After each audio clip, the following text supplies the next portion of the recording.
बादशाहपुर विधानसभा क्षेत्र से कांग्रेस प्रत्याशी वर्धन यादव के लिए सोमवार शाम को झांटसा गांव में आशीर्वाद सभा आयोजित हुई, जिसमें पूर्व सीएम भूपेंद्र सिंह हुड्डा, प्रदेश अध्यक्ष उदय भान, लोकसभा प्रत्याशी रहे राज बब्बर, कार्यकारी अध्यक्ष जितेंद्र भारद्वाज, पूर्व मंत्री सुखबीर कटारिया ने शिरकत की। इस अवसर पर झांटसा गांव की तरफ से भूपेंद्र हुड्डा को गदा भेंट किया गया। छत्तीस बिरादरी की तरफ से युवा शक्ति ने प्रत्याशी वर्धन यादव को 5,51,000 रुपए और मुकुट पहनाया। आशीर्वाद सभा में हरियाणा के पूर्व मुख्यमंत्री भूपेंद्र सिंह हुड्डा ने कहा कि बादशाहपुर और गुड़गांव से वर्धन यादव और मोहित ग्रोवर को जिताकर भेज दो, फिर मजबूत सरकार हम बनाएंगे। भाजपा सरकार पर हमलावर होते हुए कहा कि सरकार ने बीते तो बड़ी की है, इस सरकार ने बातें तो बहुत बड़ी की है लेकिन काम नहीं किए। 2 बूंद बारिश से गुड़गांव जाम हो जाता है। सरकार ने ठेके तो दिए, काम नहीं करवाए, भ्रष्टाचार खुलकर किया, डिजिटल के नाम पर हरियाणा की जनता को परेशान किया। प्रॉपर्टी आईडी में मकान मालिक किराएदार बिना दिए, किराएदार मालिक बिना दिए।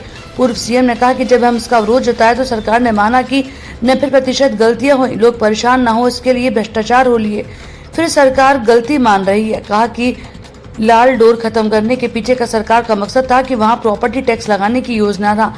कॉलोनियों को नियमित करने की बात कही पर किया कुछ भी नहीं। बादशाहपुर गुड़गांव को अंतर्राष्ट्रीय शहर बनाने के हमने प्रयास किए, इस सरकार ने कुछ नहीं किया। हमने 81 किलोमीटर की मेट्रो लाइन बिछाई, इस सरकार ने एक पिलर तक नहीं खड़ा किया। उन्होंने कहा कि अब इस भाजपा सरकार से पीछे छुड़ाने का समय आ गया है। बादशाहपुर गुड़गांव के उम्मीदवार नौजवान है, दोनों मिलकर सेवा करेंगे। गुरुग्राम को आगे बढ़ाना है। सीधी टक्कर कांग्रेस भाजपा के बीच में है, कांग्रेस को ही जीत दिलानी है। पार्टी ने विश्वास जताया, आप सब अब लाज रख लेना। वर्धन यादव। बादशाहपुर विधानसभा से कांग्रेस प्रत्याशी वर्धन यादव ने कहा कि मुझ पर विश्वास जताने के लिए शीर्ष नेतृत्व का आभार व्यक्त करते हैं। उन्होंने कहा कि जिस बच्चे का कोई राजनीतिक इतिहास न हो, राजनीति में परिवार न हो, ऐसे किसान के बेटे को उन्होंने मौका दिया।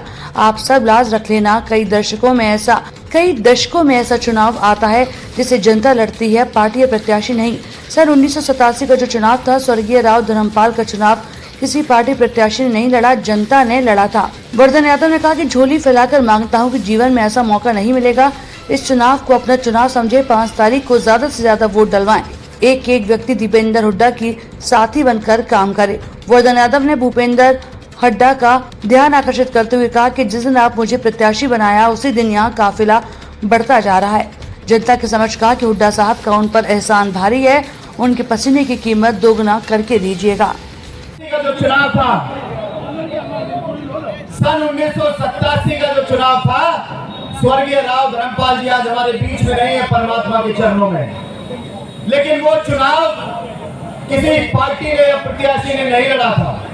एक जो लहर थी चारों तरफ पूरे हरियाणा में, हमारे हल्के में, सन 1987 की जो लहर हमें इस विधानसभा में दिखाई देती थी, 36 बिरादरी ने जो चौधरी भूपेंद्र सिंह हुड्डा जी के नेतृत्व में आज इस बच्चे को अपनाया है, ये वही नजारा है जो सन 1987 में राव धर्मपाल जी के साथ आए हुए रास्ते पर आपका एक बेटा, आपका एक भाई, आपका एक बच्चा चल रहा है। मैं तो केवल हाथ जोड़कर मेरी झांटसा की सरदारी से, विभिन्न गांव से आई, पूरे जिले से, आसपास के गांव से आई मेरी सरदारी से झोली फैला करके केवल एक चीज मांगना चाहता हूं कि साहब, जीवन में ऐसा मौका हुड्डा साहब ने एक बार तो दे दिया, जीवन में ऐसा मौका मुझे और हम सभी को नहीं मिलेगा।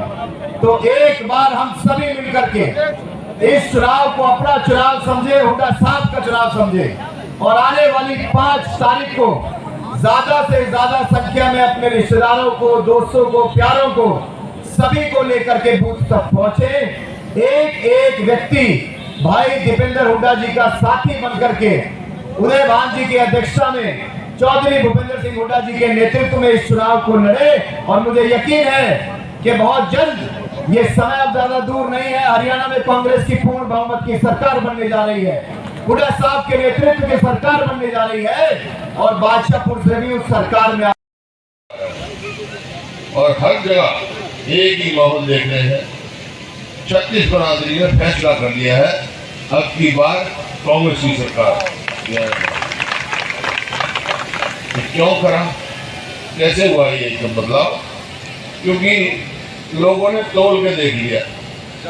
2005 से 14 तक हमारी सरकार थी कांग्रेस की, और 14 से 24 ये बीजेपी और बीजेपी की सरकार थी। जब हमने सरकार छोड़ी 2014 में, तो हरियाणा प्रति व्यक्ति आय में, प्रति व्यक्ति निवेश में, कानून व्यवस्था में, नौकरी देने में, खेल और खिलाड़ियों में नंबर 1। आपको बात हाथ खड़े करके बता दो। बहुत बहुत धन्यवाद। एक ध्यान रखना आपने लोकसभा में देख लिया, वोट होंगी, अपने वोट खराब मत होने देना। मुकाबला सीधा कांग्रेस और बीजेपी का है, और किसी को वोट देने का मतलब वोट व्यक्त कर देगा। एक एक वोट कांग्रेस पार्टी को देंगे। बहुत बहुत धन्यवाद।